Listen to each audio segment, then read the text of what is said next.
The Bad Grocery Place. It was 1994 in a chain grocery store with a truly awful manager who was straight out of business school. He was also the regional office director's son, so he was Teflon. Anything that went wrong got pinned on an assistant manager and/or hushed up at the regional level. Awful had managed to install his mistress as one of the assistant managers. I only saw her in the store twice, and both times she was shopping. One of the times she didn't even pay. Awful paid no attention to people's time constraints. We had a bunch of teenagers there who were attending summer school. He didn't care. He scheduled however he wanted and left us to swap shifts among ourselves. I personally saw him tell one girl she'd have to miss school because he needed her on shift and she couldn't find coverage. Crazy illegal. He didn't care about legalities. Awful's belief was that if the computer would accept it, then it was fine. It was the early days of computerized payroll, so the system would take literally anything with no checks. He made the teenagers work hours they legally couldn't. I'm talking too late, too early, and lots of overtime. If they complained, he threatened to fire them. That was his answer to everything, and work wasn't easy to come by in that area. There were teenagers in tears because he wouldn't let them take time for family vacations, or they were being forced to miss tests at school. One guy was fired because he went to his sister's wedding. He'd warned Awful about it months in advance, and it was a holiday weekend, so nobody could swap. Awful was very rarely, if ever, in the store his entire shift. He'd clock in, get the few really important things done, then leave. He'd come back in the middle of his shift to do the bank deposits, then be gone again until it was time to clock out.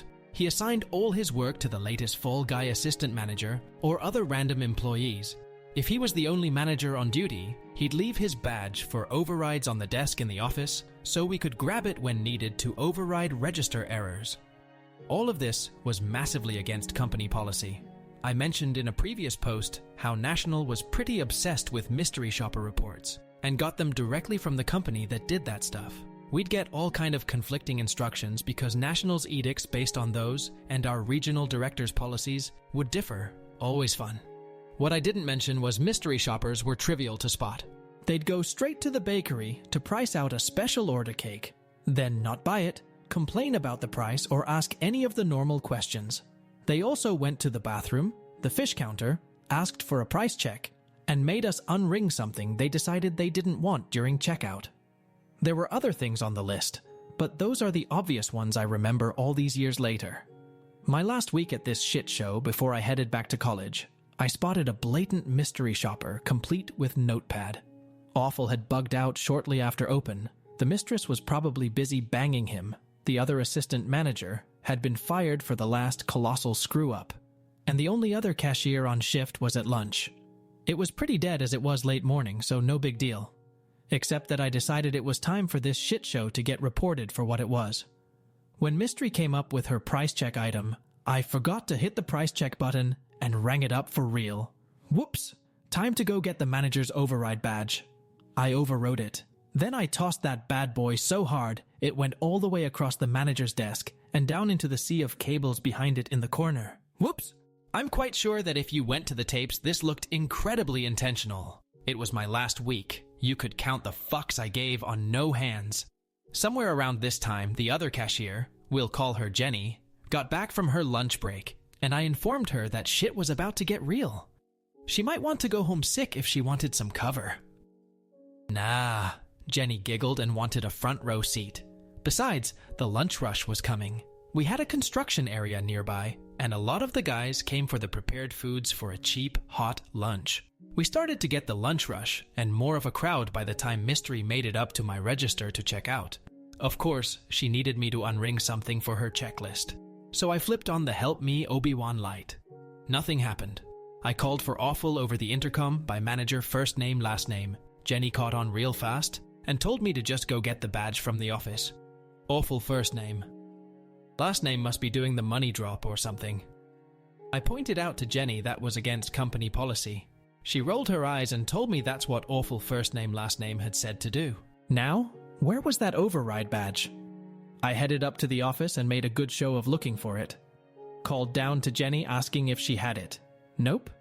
Jenny abandoned the big order she was ringing up and came up to the little office to give a cursory look around. This is where the whole story took a turn I hadn't gamed out. See, I was just going to give Mystery a very bad visit with many violations to report. There'd have been an embarrassing reaming from National, and possibly even an investigation. Jenny had other plans. Jenny was going nuclear. Jenny apologized to the mystery shopper, but she was going to have to get in Jenny's line now. I couldn't void the transaction or log in to 2 registers at once, so I was going to help her pack it up, and Jenny would get to Mystery as soon as she could. Now, this is somewhat bullshit. While true as stated, we all knew how to unplug the registers to get them to reset and log us out. It was a dumb hack, but it worked. Thing was, there was almost zero chance Awful or Mystery knew that.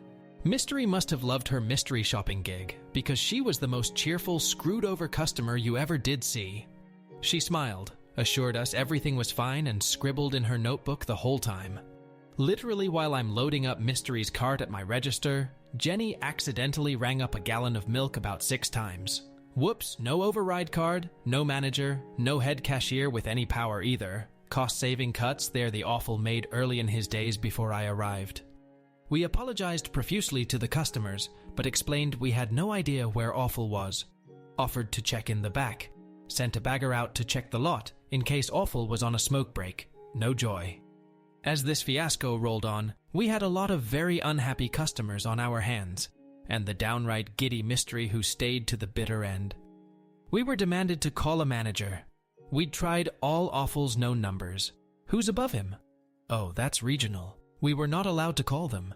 Very strict instructions, true and very against company policy, from manager first name last name. But we can give you their number. Phone's right over there. Many took advantage. We also got yelled at a lot, but in spite of some sympathy for the customers, we were loving every second of it. Regional took about 2 hours to get somebody down to the store who could clear the registers. Nobody else in the store had permissions on that system. Awful still hadn't shown up. Regional dude overrode the registers, but by then the damage was done. We'd missed the whole lunch rush. No hot food was sold. Our metrics for the day were going to be unbelievably shitty. Regional dude was on the phone frantically trying to figure out how to cover this mess up for his boss, Awful's father, and decided to blame it on a computer outage. I think they intentionally broke some equipment to help sell that story. Awful rolled in after I clocked out, but I'm told Regional dude was still there doing Awful's job. Awful was unbearable for the next couple days, but I had a foot out the door. Jenny, it turned out, simply didn't care, because she'd been doing the work of a head cashier without the pay. It took a few weeks for the fallout to happen, and you bet I kept in touch with Jenny to find out.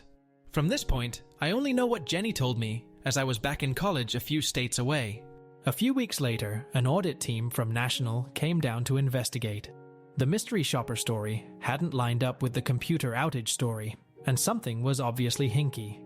They dug into the books and found all the labor violations for minors working overtime and too early late.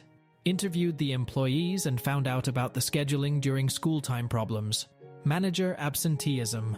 No vacation being allowed. Also that the store was constantly short-staffed. No shit. People ran for the hills as soon as they got anything else.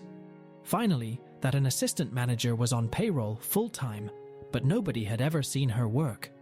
She clocked in and out within seconds of AM every shift he worked, but was never there. Them dots ain't hard to connect. I don't know if they covered up all the labor violations or not. Probably. That would have caused massive fines. I was too young to know to report them. However, Awful, his father and his mistress all got fired or resigned quietly. The store reportedly went back to being pretty functional after that. Jenny got a better job and left within the year. I never worked retail again.